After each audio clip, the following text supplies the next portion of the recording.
Good evening. We start tonight at 6 o'clock with some weather news with storms that are moving in, and Angela's tracking them for us. Yeah, that's right. We've had warm and windy weather. We've had the threat of severe storms. So that's why we're starting tonight in the Weather Center. And we do have a weather impact alert. That's right. Yes, because of the severe storms. We've now had 2 reports of golf ball size. Oh, wow. That can do some damage across our northern viewing area. So we've got lots to get to on this Tuesday evening. I'm going to start with the latest warning.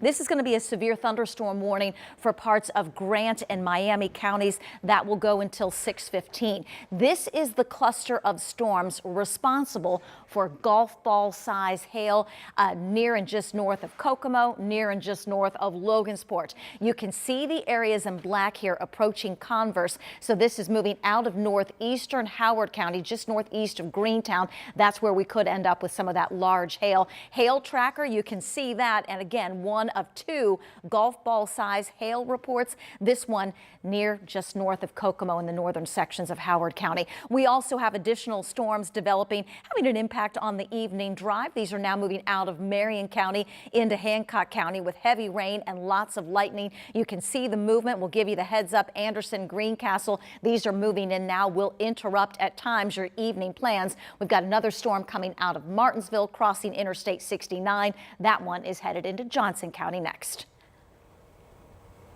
I will live the rest of my life without my son. I can't. And nothing about your life should ever feel the same knowing that. In the courtroom today, a mother's words to the Fishers teen responsible for the crash that killed her son. 18-year-old Mason Alexander was a star athlete who just graduated from Hamilton Southeastern High School. Our Rich Knight tonight has the emotional testimony from sentencing. The Hamilton Circuit Courtroom was packed with supporters, family, and friends of both Mason Alexander and Trey Williams. Alexander's life cut short before he could play his first college football game, and Williams pledging to live the rest of his life in Mason's memory. This was the result of repeated choices, ignored warnings, and a mindset that you were above the consequences. And now, we are all here because of you. Guilty, Your Honor. Trey Williams admitted to speeding, trying to pass in a no passing zone, swerving to avoid an oncoming car, and crashing into a tree.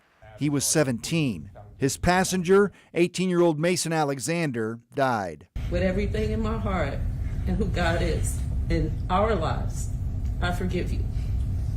And I pray, and I will continue to pray for you, that this uneventful situation will change your life. Alexander was just starting college, where he was going to play football at the University of Pittsburgh.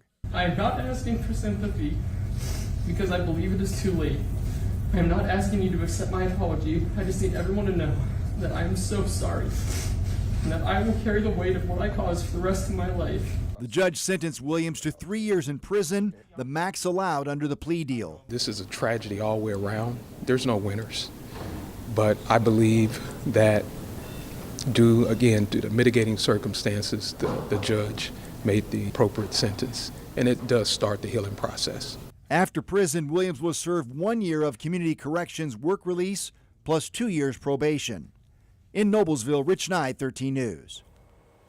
And Williams' driver's license is also suspended for 5 years.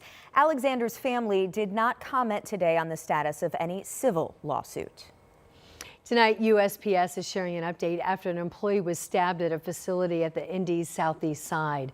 The agency confirming now to 13 News that a mail handler stabbed a co-worker using a pocket knife in the break room.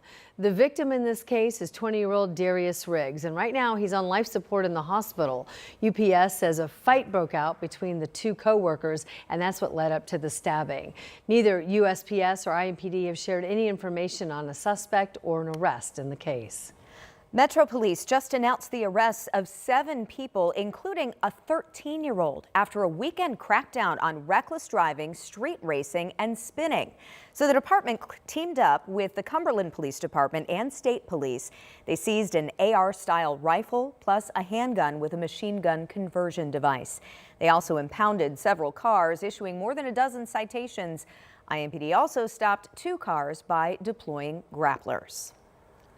In the courtroom today, the Clinton County Sheriff and his wife, they are both now facing felony charges. Investigators say the couple defrauded Indiana State Police for more than 2 years, collecting thousands of dollars in disability payments. Ashton Hackman breaks down the allegations and what happens next. Swear affirm under the penalties of perjury. Tell the truth, the whole truth, and nothing but the truth. Prosecutors say Clinton County Sheriff Rich Kelly and his wife Ashley engaged in a years-long scheme to collect more than $50,000 in disability payments. They say Ashley Kelly claimed a debilitating neck injury from her time as a state trooper, telling doctors she couldn't drive, couldn't work, and couldn't handle even light activity. But investigators say her actions told a different story. Carrying children, working out with weights, riding horses, even parasailing. Ashley left the hearing before we could ask her questions. Her husband, Sheriff Kelly, declined to comment. The Clinton County Board of Commissioners have called on the couple to resign, saying, quote, residents deserve leaders who uphold the law and protect taxpayer dollars. For now, the Kellys' other criminal charges in Clinton County are still pending. In the meantime, they're both set to be back in court here in Marion County in July. At the Community Justice Campus, Ashton Hackman, 13 News. Relief will come soon for thousands of Hoosier parents who need child care assistance vouchers. The governor announcing today it's all part of a $200 million investment. Our Ella Rhodes joins us now. She's covered child care affordability since the state made a bunch of changes in the fall. So, Ella, what's all of this mean? Well, it's going to make a huge difference for a lot of low-income families. Essentially, the state will resume enrolling around 14,000 children for vouchers after a 15-month-long pause on it, which left thousands of Hoosier families unable to afford childcare. Then this past fall, Indiana cut the voucher reimbursement rate for providers, forcing nearly 320 providers to close their doors due to the cuts. That's according to the Indiana Association for the Education of Young Children. Now, with new centers opening, Indiana Family and Social Services says the net loss is about 139 programs over the last 2 years. Now, with the new vouchers, the state will prioritize enrolling children with siblings who already have vouchers, infants, toddlers, and children 3 to 5 years old. Child care provider Holly Maxwell, who also closed her business, says this is a step in the right direction. We have some families that are out there, they're driving Uber cars with their 2-year-old strap in the back seat all day long. Like, this is a huge relief for our families. You know, they want their babies in a high quality early childhood education. Maxwell, alongside other providers, spent months advocating for the state to address this issue. She says there is still a lot more work to be done to make child care affordable across the state.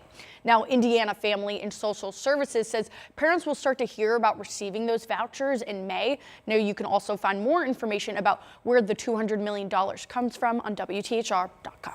Yeah, this affects so many families. I'm sure people want more details, so I know we have a lot of resources online for them. Yeah, they literally said they had a sigh of relief when this was announced. Yes. All right, Ella, thank you. Well, since the governor's announcement, several lawmakers and other groups have reached out with reaction. Want to share some of that with you. State Representative Carrie Hamilton saying in part today, to be clear, Indiana had a child care access and affordability crisis before the CCDF cuts were implemented, a crisis that was costing our state $4.2 billion in economic activity every year. So this announcement, she says, doesn't even get us back to that already dire position.